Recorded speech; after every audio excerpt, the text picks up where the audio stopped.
Welcome back, everybody, to the news episode of the week for crypto conversion. As always, please like, comment, review, subscribe wherever podcasts are found, and especially on the YouTube.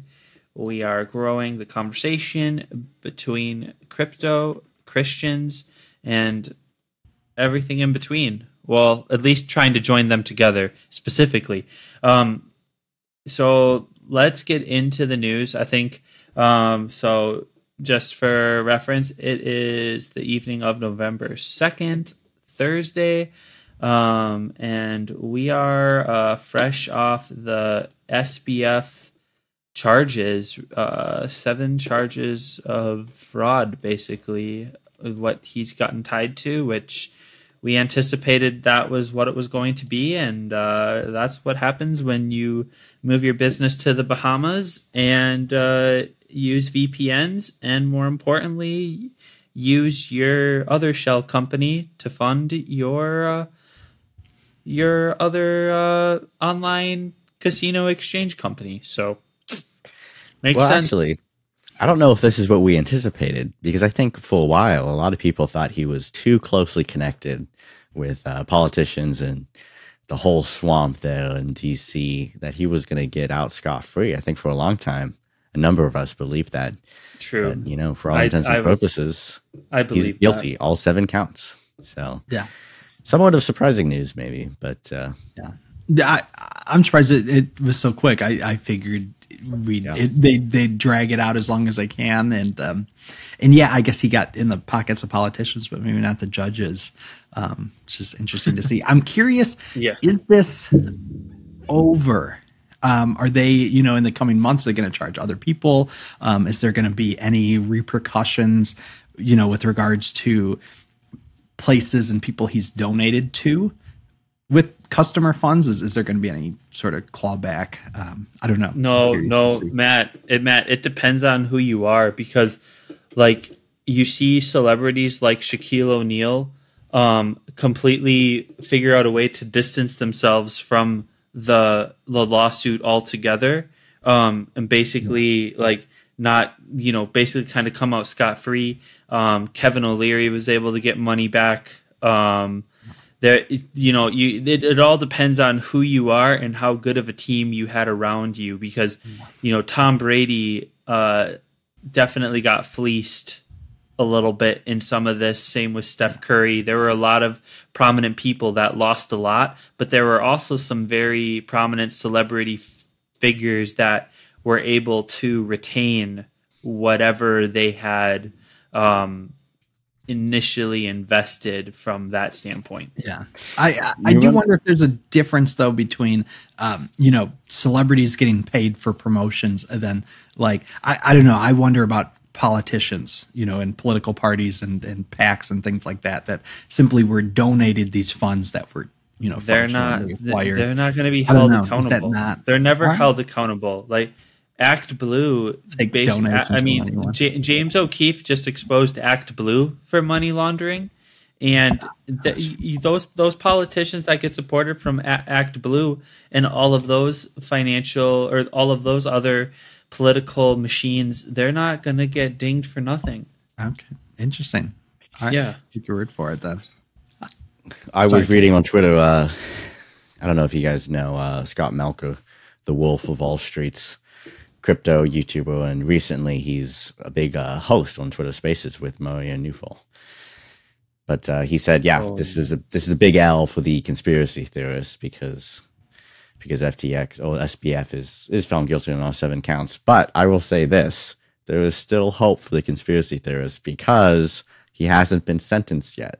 We'll see what the actual repercussions of this guilty conviction is, and it's not going to be until March 28th of next year, so we have a long way to sit around for that one. Not sure why that decision was made. Oh, he's going to have a long time to sit around for that one too. That's true. Yeah, yeah, but you're not wrong, Connor. That the whatever happens between now and then, what sentencing will look like, who's to say? We don't truly know. I anticipate he won't be allowed on the internet. At least we that is that goes without saying. But yeah, it is a very interesting process, and it'll be very interesting how the story continues to play itself out, because I'm sure more details will be divulged in the coming weeks and months. Right. And well, the max sentence I read was 110 years, but I don't think he's going to quite get the book thrown at him. But we'll see how much of that he has to serve. It depends on how much he annoyed the judge, I suppose. I do suppose. Another story on the news this week: WalletConnect has been under fire for censorship. A number of people have been pointing out there was actually a GitHub, a troll that they had, which was to add Russia and Ukraine to the list of their blocked countries. So that totals, gosh, I think 7 countries that they blocked now. People have just been calling, obviously disparity there between values of Web3 and, what WalletConnect is doing, basically punishing citizens of these countries for the crimes of political leaders, blocking them from using their services. I will say this: I'm not too impressed with Web3 as a whole. It seems like these stories just keep on coming out, and nobody's really making any effort to, make these DeFi applications truly trustless and truly anti-censorship. I just see a lot of censorship happening whenever it's convenient and whenever the U.S. decides it needs to happen. So, yeah, it feels weird that we haven't, because there are a lot of complaints with MetaMask too. It feels weird that we haven't seen a good Web3 wallet, like a nice trustless one. I need to dig into it. I don't know if there's something in the back end that is just difficult to, you couldn't just open source, you couldn't run without a big central party. But well, it's kind of like what Willem was talking about in the main episode today, but there's just a massive amount of centralization, right? Someone's holding those keys, someone's responsible legally for the things that happen, and therefore that's why we see censorship. We're not seeing trustless protocols yet, and I don't know when we're going to see it, if ever, in the Web3 world. But that is the ideal we're fighting for. So we have to hold these platforms accountable. Mm-hmm. Yeah. In other fun news, Coinbase has begun basically limiting their staking capabilities in, it looks like, approximately 10 states. I saw that Maryland got added to the list. It was kind of interesting. I think I mentioned it last week. Wisconsin was doing something about it too, but some of the other states here, just for reference, watch out: Alabama, California, Illinois, Kentucky, Maryland, New Jersey, South Carolina, Vermont, Washington, and Wisconsin.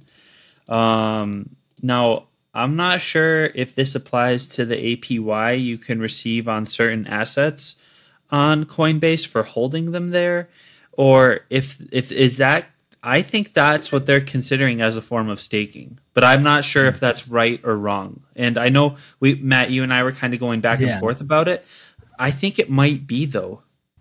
Yeah, it's weird because on a lot of those, like you're saying, Polkadot, what you hold on Coinbase, what they have in their reserves, they're staking in the proof of stake,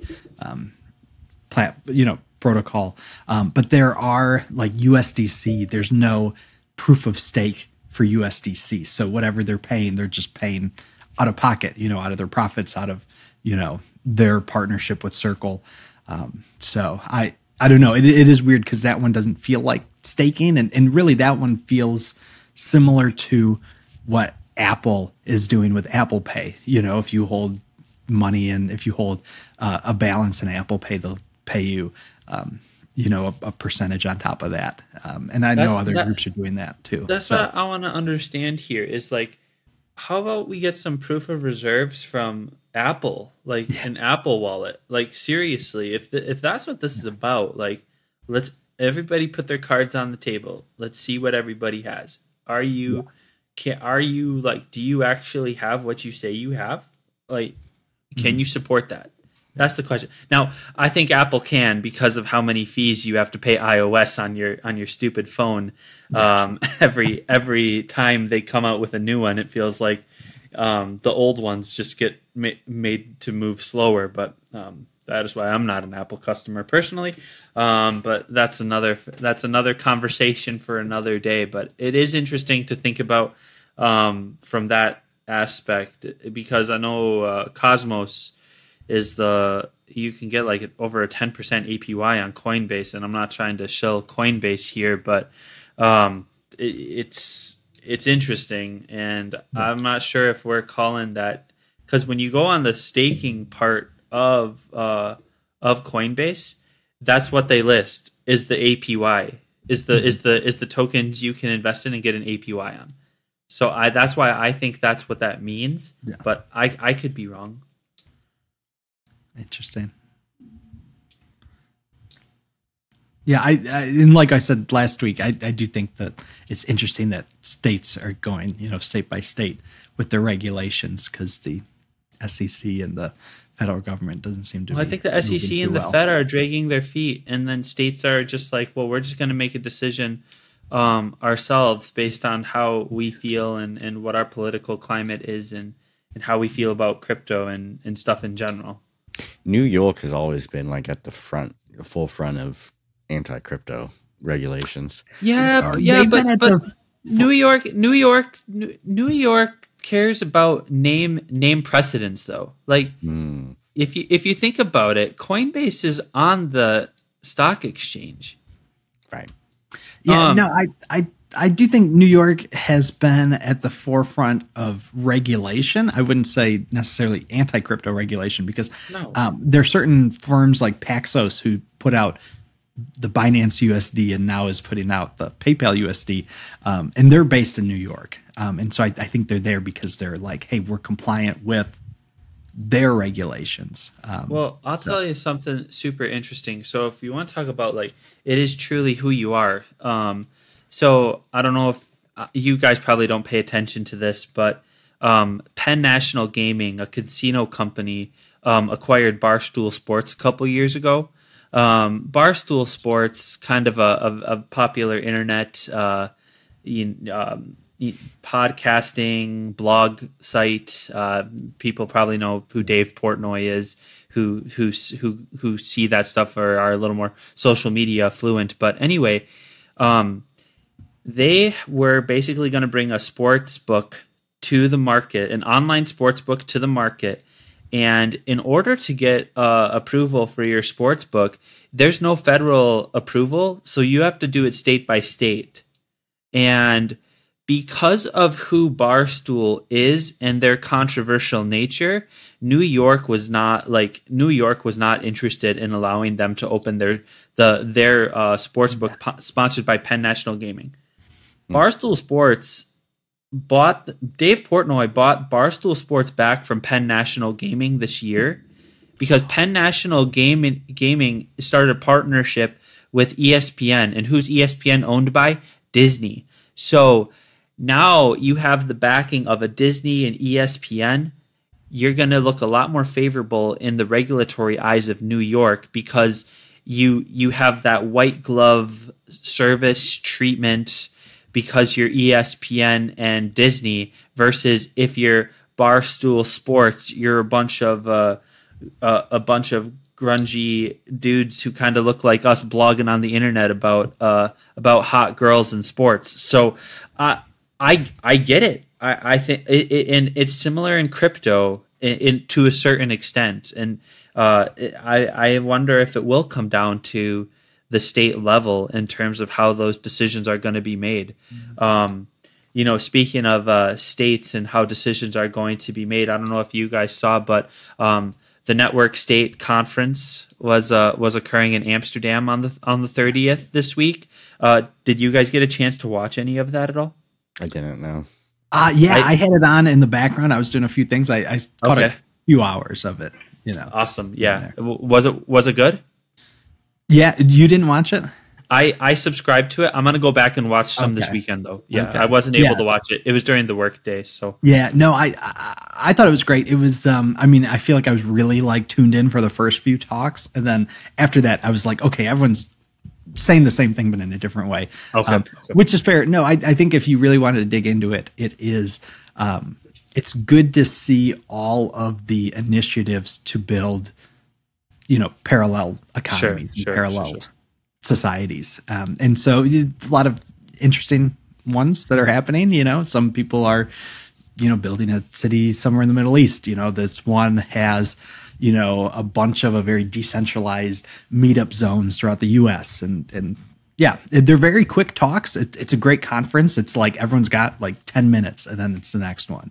Oh, So that's good actually. go straight to the pitch. They tell you all about it and then they're off stage. So no, it's great to watch, great to listen to. So Thanks for the recommendation there. I saw it and I wanted to talk about it as we were closing off here, but I didn't get to watch any of it. So thank you for filling us in there.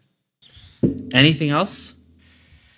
No, I think for our podcast listeners, it's time to jump into the main episode that we just had with Willem Schro. It was a great one. It was good. Yeah. Willem, great dude. I recommend though to any of the podcast listeners to watch the YouTube. It's helps the channel, but no, regardless of that, Willem was a great guest, and we appreciate him hopping on the podcast to talk to us about spider chains and Bitronics Labs. So enjoy it.